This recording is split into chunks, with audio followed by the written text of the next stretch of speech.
To be or not to be? That is the question, wrote Shakespeare in his tragedy Hamlet. But if you're writing about the recurring tragedy that is Washington budgeting, the question is more like, will there be or not be a government shutdown? And with just 5 days until the latest deadline, we have no idea how this is going to turn out.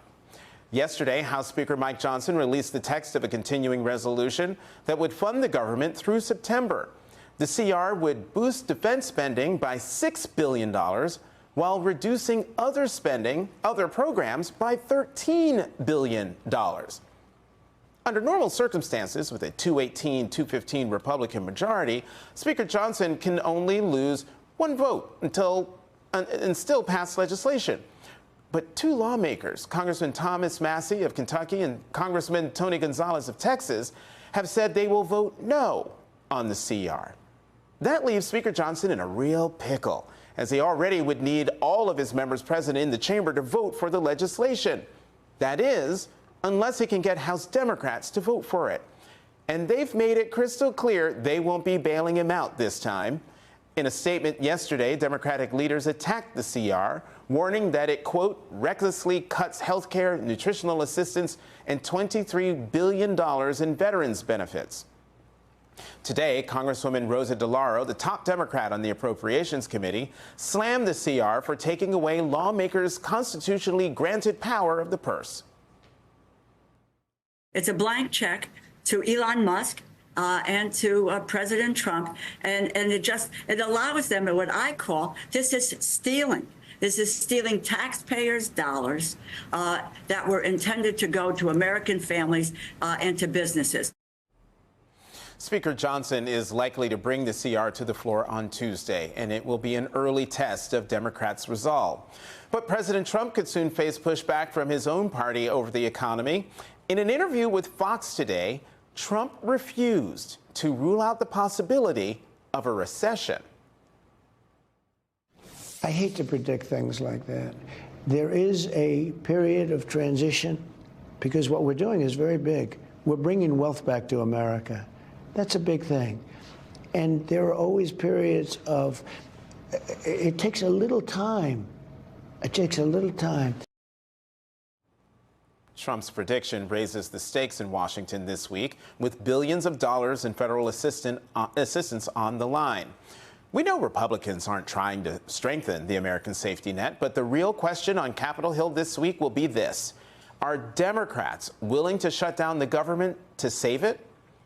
Joining me now, Congressman Brendan Boyle of Pennsylvania. He's the ranking Democrat on the House Budget Committee and a member of the House Ways and Means Committee. Congressman Boyle, as always, thank you for coming to the Sunday show. So have you had a chance to read the 99-page CR? And if so, what are your thoughts?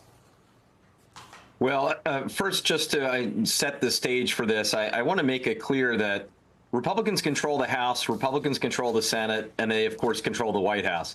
If there is a government shutdown, it will be because Republicans want one. That's number one. Number two, we are already in a government shutdown, or at least a partial government shutdown. That's the case of the Consumer Financial Protection Bureau. That's the case at USAID. That's the case for researchers right here in Philadelphia who have been relying on NIH grants in order to research cancer. All of that has immediately dried up thanks to the illegal actions of this administration led by Elon Musk. So my position is exactly the same as Leader Jeffries and my colleague Rosa DeLauro and my other Democratic colleagues. We want to fix all of this, but certainly if we don't believe that we have a willing partner on the other side, and it's quite clear right now we don't, then we need to stay united and not bail out President Trump and Speaker Johnson. Now, one of the concerns among Democrats is that this bill will cut benefits in Social Security, Medicare, Medicaid. House Republican aides have told the Washington Post that the cuts will not touch those programs, will not touch Social Security, Medicaid, and Medicare. Do you believe them? Well, rather than trying to take their word for it, I would rather look at their record. Literally, Jonathan, just a week and a half ago, every House Republican except for Thomas Massie voted to cut Medicaid by $880 billion. This past week, at my direction and request, the Nonpartisan Congressional Budget Office confirmed that these would be hundreds of billions of dollars worth of Medicaid, the largest in American history. So we already know that they are for Medicaid cuts because they've already done it. Mm-hmm.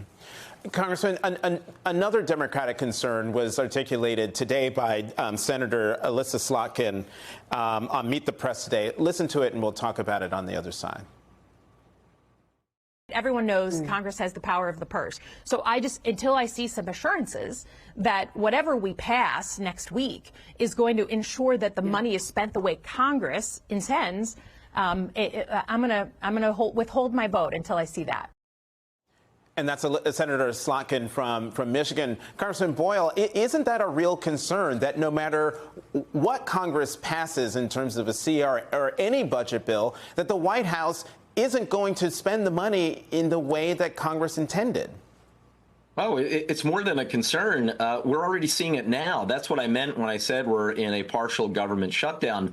You know, all of those areas that I talked about, NIH grants, Consumer Financial Protection Bureau, USAID, et cetera, those were all programs and agencies legally and lawfully funded by Congress that now Donald Trump and Elon Musk are blocking. So how can I be expected to cast a vote this Friday when I know that the very next day on Saturday, Elon Musk and his Doge frat bros could show up and shut down the agency that I just voted to fund? So until all of that is resolved, I certainly couldn't be a yes vote in good conscience. You know, we played the clip earlier in the intro about the president not wanting to predict whether there would be a recession, although he said there'd be a period of adjustment. Treasury Secretary Scott Bessent said that a recession, quote, is quote, absolutely not happening.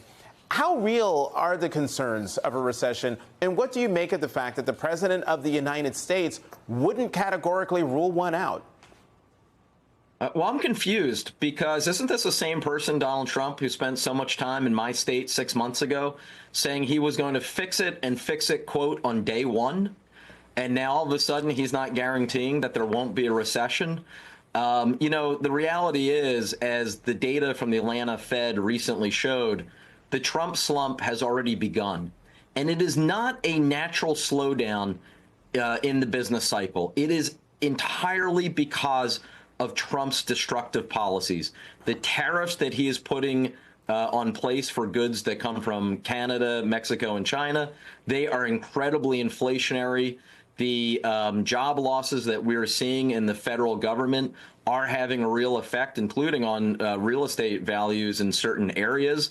By the way, not just in Washington, D.C., in West Virginia, excellent segment on MSNBC that I saw earlier today, focusing on all the job losses there, because that state is actually more dependent upon federal funding and federal jobs than most in the country.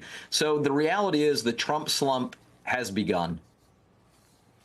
We're going to have to leave it there. Congressman Brendan Boyle of Pennsylvania, thank you, as always, for coming to the Sunday Show.